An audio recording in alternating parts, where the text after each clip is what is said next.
जय हिंद दोस्तों कैसे हैं आप। उम्मीद करता हूं कि आप अच्छे होंगे। दोस्तों इस वीडियो में मैं आपको एक लेटर समझाऊंगा और इसके साथ एक पीपीओ भी है। दोस्तों ये लेटर आया रिकॉर्ड ऑफिस की तरफ से पेंशनर के घर पे, और कब आया? फरवरी 2022 में।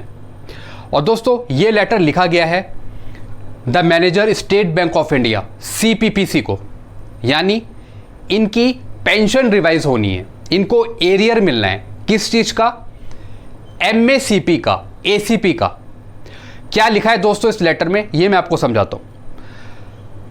Modified assured career progression scheme corrigendum PPO forward of, यानी इसके साथ एक PPO भी अटैच है।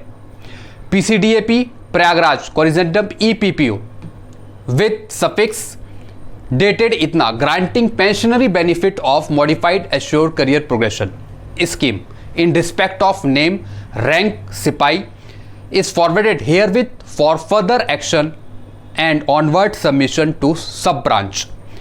IFSC कोड इनका ये है, for making payment of revised pension to the pensioner at the earliest place। दोस्तों ये जो PPO है ये एक पेंशनर का है, लेकिन पेंशनर की डेथ हो गई है तो फैमिली पेंशन मिल रही है। तो दोस्तों इनकी फैमिली पेंशन भी रिवाइज होगी, एरियर भी दिया जाएगा दोस्तों इन्हें। दोस्तों ये जो लेटर लिखा गया ये रिकॉर्ड ऑफिस की तरफ से CPPC को लिखा गया है कि आप इनकी कैलकुलेशन करें, जो इनकी MACP के अंतर्गत जो इनकी नई पेंशन बनती है उसका भुगतान कीजिए। अब दोस्तों इसके साथ जो कॉरिजेंटम PPO आया ये भी मैं आपको दिखाता हूँ। ये देख रहे हैं दोस्तों आप इनका PPO। पहले इनको पेंशन मिलती थी सिपाही ACP 1 की, यानी एक नायक की 18,427 मिल रही थी। क्योंकि दोस्तों ये जो रिटायर हुए ये 2006 के बाद हुए और इनकी क्वालिफाइंग सर्विस 16 साल से ऊपर है। दोस्तों आप यहां पे देख रहे हैं, इनकी क्वालिफाइंग सर्विस है 20 साल है दोस्तों इनकी क्वालिफाइंग सर्विस। तो इसलिए इन्हें अब जो पेंशन मिलेगी वो मिलेगी हवलदार की 16 साल से ऊपर।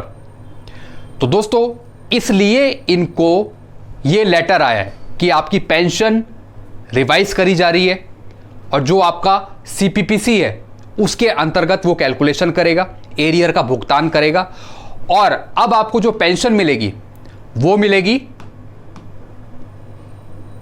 20,034। इतनी दोस्तों पेंशन इन्हें मिलेगी। पहले इनको मिल रही थी 18,427, एक नायक की पेंशन मिल रही थी।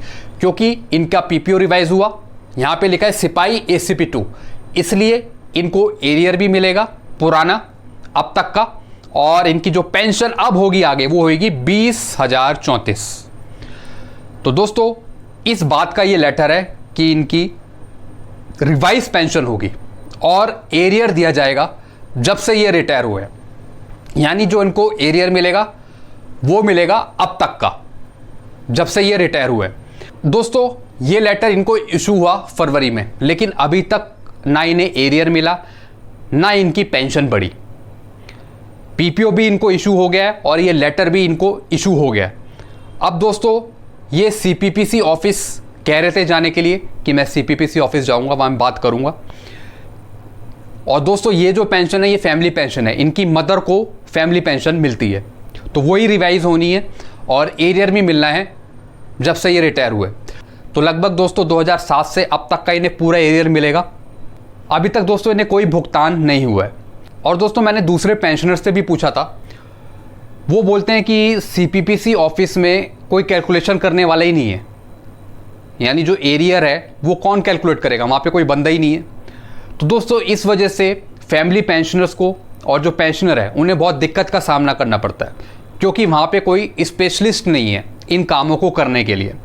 इसलिए दोस्तों इनका पेंडिंग में चला गया, क्योंकि CPPC ऑफिस में कोई कैलकुलेशन करने वाला ही नहीं है। इसलिए इतने लंबे पीरियड की कैलकुलेशन कौन करेगा। दोस्तों ये इनका काम बनता है, चाहे वो CPPC ऑफिस हो, चाहे वो PCDA हो, चाहे कोई सा बैंक हो। तो दोस्तों इनका यहाँ पे मामला रुक रहा है, अभी तक इन्हें पे नहीं हुआ है। तो दोस्तों ये मैंने आपको समझाया MACP के रिगार्डिंग कि इनको ये लेटर इशू हुआ है और साथ में ये भी PPO इशू हुआ है। तो दोस्तों ऐसी अगर आपका भी कुछ ड्यू है या आपको भी ऐसा कोई लेटर मिला हो और आप 2006 के बाद आए हो, आपके MACP के अंतर्गत, ACP के अंतर्गत आपकी पेंशन रिवाइज होनी हो, एरियर मिलना हो, तो दोस्तों उसके लिए आप अपने रिकॉर्ड ऑफिस या फिर जो CPPC सेंटर है आप वहाँ पे जाके बात कर सकते हैं। और दोस्तों अगर आपका काम नहीं होता है तो दोस्तों आप हमसे भी कांटेक्ट कर सकते हैं। तो दोस्तों अगर आपको वीडियो अच्छा लगता है तो वीडियो को लाइक करें और चैनल को आप सब्सक्राइब कर सकते हैं दोस्तों। Thank you so much.